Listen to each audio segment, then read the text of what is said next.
I need to visit my sick mother. My wife lied on our anniversary.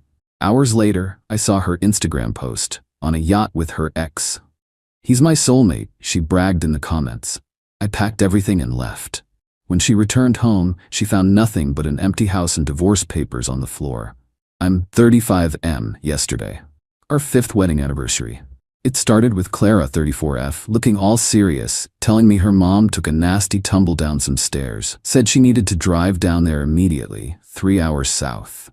Sounded panicked, said maybe a broken hip. Of course I was like, okay, let's go, I'll drive, forget our plans. No, Mark, stay here, she insisted. You've got that big deadline, I'll be fine. I already have a bag packed from last weekend's visit, just need to grab it. I'll call you from the road. Quick kiss, gone. Left me feeling worried, sick, and canceling our fancy dinner reservation. Hours passed. Radio silence. I texted, delivered, not read, called, straight to voicemail. By mid-afternoon, the worry was starting to curdle into something else. Annoyance? Suspicion? Her mom lives in a town with perfect cell service. Why no call? Why voicemail?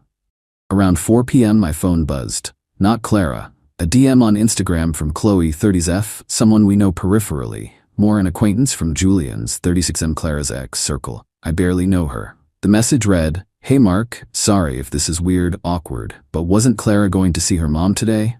Only asking, BC Julian just posted this." Attached was a direct link to Julian's latest IG post. My thumb hesitated for maybe half a second before clicking. And there it was. Crystal clear photo. Julian, grinning like an idiot, arms slung around my wife. Clara, both holding champagne flutes, leaning against the railing of a massive yacht. Blue water, sunny sky, definitely not her mom's inland town. The caption under Julian's post, "Some connections never fade." My blood ran cold. I clicked on the comments, scrolling fast, a few mutuals liking it, some generic, looks fun comments. Then I saw it, a comment from Clara's own account, "He's my soulmate, always has been." Soulmate, posted publicly, on our anniversary, while supposedly at her injured mother's bedside. The pre-packed bag, the rushed exit, the radio silence. It all snapped into focus with brutal clarity. I didn't explode, didn't even feel rage, not yet. Just this profound, ice-cold certainty. It was like watching a movie scene click into place. This wasn't a mistake, a misunderstanding. This was a calculated betrayal. So I calculated too. First, screenshots, everything. The post, the comments, the timestamp. Saved them securely. Second, checked the lease on our rental house. Still solely in my name, thank God for that detail. Third, suitcases. Out they came. I spent the next few hours packing my life. My clothes, my books, my tech, my personal effects, anything verifiably mine. Left the shared stuff, ignored hers completely. Fourth, called my friend Dave, 35M. "Need your spare room." Clara's situation blew up. He just said, "Keys under the mat. Come whenever." Solid dude. Fifth, called a shark of a divorce lawyer recommended by a colleague. Explained calmly, emailed the screenshots. "Consider it done," he said. Papers would be ready by morning. Before leaving, I gathered Clara's immediately visible stuff. Shoes by the door, jacket on the chair, makeup on the counter, and put them in her suitcases near the front door. A small, petty gesture? Maybe. Felt necessary. The last step, placed a plain manila envelope on the bare living room floor. Inside, printouts of Julian's post, her soulmate comment highlighted, and a single sheet with the lawyer's name and number stating divorce papers were being filed. Locked up, drove to Dave's, turned off my phone. The house looked hollowed out when I left. Felt fitting. The hurricane hits when she docks her yacht and comes home to reality. Let it rain. I'm already somewhere else. Update 1, approx 3 days later. Alright, quick update for those following this train wreck. Thanks for the DMs and comments. Weirdly grounding to know I'm not totally nuts for reacting this way. So, the catamaran Casanova and my soon-to-be ex-wife returned yesterday. I was safely ensconced at Dave's place, phone strategically off until my lawyer gave the green light. Papers officially filed and served via his office later that day.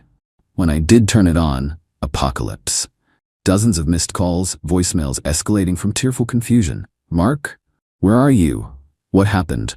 To pure venomous rage. "You asshole, you did this." Texts were a whole novel of accusations and demands. I let the lawyer earn his retainer, ignoring everything until confirmation of service. Then, I picked up one call. Mark, what is this? The house is empty. Divorce papers. Are you insane? Me, Clara, I moved out. It's over. Over? Because of a stupid picture? Julian felt sorry for me because my mom was sick. He was just cheering me up.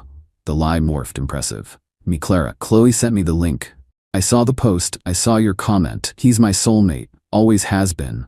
On our anniversary. While your mother was supposedly laid up with a broken hip. Don't insult my intelligence. Clara, a beat of stunned silence, then fury. Chloe? That bitch. She twisted it. You can't just leave. This is our home. Where's my stuff? You stole my things. The lease is in my name. I left. Your immediate belongings are in your suitcases by the door. For everything else, contact my lawyer to arrange collection. Don't call me again. Clara, my lawyer will eat yours alive. You will pay for this. You abandoned me. She hung up screaming threats. 2 Act 2. Maya, 32F, the sister-in-law from hell, called me about an hour later, already fed a distorted version of events. Maya, Mark, Clara is devastated. How could you be so cruel? Throwing her out over a misunderstanding. Maya, it wasn't a misunderstanding, it was a lie. Infidelity confirmed by her own public comment on our anniversary. The divorce is happening. This is between her and me. Maya, unbelievable. She deserves that house. She decorated it. You owe her. You're nothing without her. Standard Maya rhetoric. Me, it's a rental in my name. Lawyers will handle assets. Goodbye. Blocked. Felt good. Predictably, Clara escalated. Showed up at the house yesterday evening, demanding to be let in. I wasn't there, but Dave lives nearby and saw her.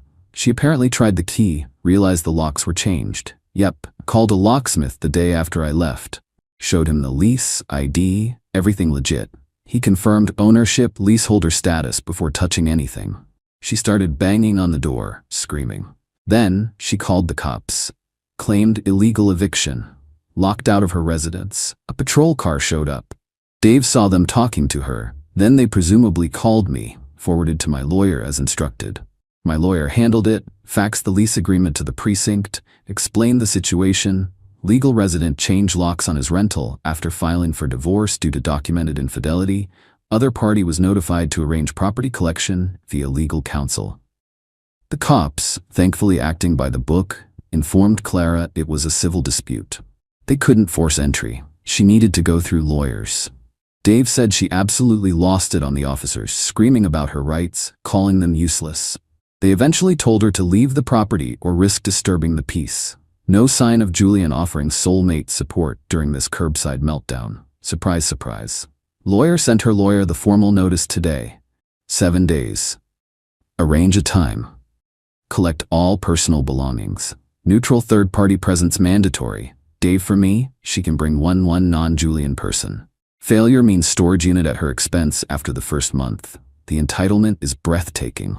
The sheer audacity to lie that blatantly, get caught red-handed, and still play the victim. It's almost impressive. Stressful? Hell yes. Second-guessing myself? Not for a second. This is the right move, waiting for the legal volleys to continue.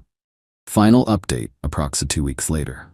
Alright folks, final dispatch from the front lines of my spectacularly imploded marriage. Thanks for sticking around. Writing this out has been weirdly therapeutic. The last couple of weeks were something. Clara's lawyer came back swinging, trying to argue the 7-day notice for her stuff was unreasonable duress. Demanded unlimited access, claimed half the furniture, even stuff I bought before we married, and tripled down on the insane spousal support demand, based on emotional abandonment and her fragile state. Apparently yacht trips with exes are traumatizing when you get caught. My lawyer, bless his expensive, cynical heart, basically laughed it off. Sent back a polite FU letter citing the lease, the date she effectively vacated, anniversary yacht day, the evidence, and reiterated, 7 days, get your shit or it goes to storage. Period. The smear campaign kicked into high gear, as expected. Clara and Maya were telling everyone I was mentally unstable, controlling, threw her out for texting an old friend, conveniently omitting the yacht, the soulmate, the lie. Some people drank the Kool-Aid. Sucks, but whatever. Others reached out, having seen Chloe's original tip-off or Julian's post before he eventually deleted it. Too late, screenshots live forever. Chloe actually got some nasty DMs from Maya, calling her a backstabbing bitch. Chloe just blocked her. Julian, meanwhile, sent one pathetic text. Dude, chill out, it wasn't serious. Blocked him too. Now for the climax. Operation Get Your Crap Out. Clara's lawyer finally agreed to the deadline, day 7, 4 p.m. pickup. Clara and Maya showed up, late, naturally. Dave was there, stone-faced, to supervise. I stayed far away. According to Dave, it was pure entitlement theater. They walked in, saw her stuff still in closets' drawers, aside from the suitcases I initially packed, and Clara started wailing. He expects me to pack after humiliating me like this? Maya joined in. This is psychological abuse, making her relive the trauma. Dave just checked his watch. The agreement, confirmed by your lawyer, was collection of personal belongings by 5 p.m. It's now 4:40. You have 20 minutes. Cue frantic, angry packing. They were stuffing things into cheap garbage bags, complaining loudly. Tried to take a painting my parents gave me. Dave shut that down. Tried arguing about a coffee maker we bought together. Dave pointed to the personal belongings only clause in the lawyer's letter. Maya apparently puffed up like an angry toad, muttering about calling the cops again for harassment. Dave just raised an eyebrow. 5 p.m. hit. They were nowhere near done. Maybe got 60% of her stuff. Mostly clothes. Clara started demanding more time, tears streaming. Maya unleashed a torrent of abuse at Dave. He just stated calmly, "The agreed time is over. You need to vacate the premises." He literally held the door open until they left, leaving piles of bags and loose items behind. The next morning, movers arrived. Everything left behind, inventoried, photographed, packed professionally and shipped to a storage unit. First month paid by me. Contract, and invoice sent certified mail to her lawyer, stating the unit and payment became her responsibility in 30 days. The ultimate consequence? Clara apparently ghosted the storage company. Never paid the bill after the first month, never cleared it out. Ignored their calls and letters sent to her lawyer's office. So, after the legally required waiting period and notifications, poof, her remaining possessions were auctioned off.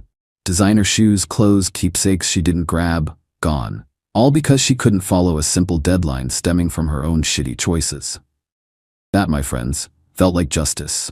Cold, simple, and entirely self-inflicted. Divorce is final. The judge wasn't impressed with her emotional distress claims after seeing the IG evidence and the timeline.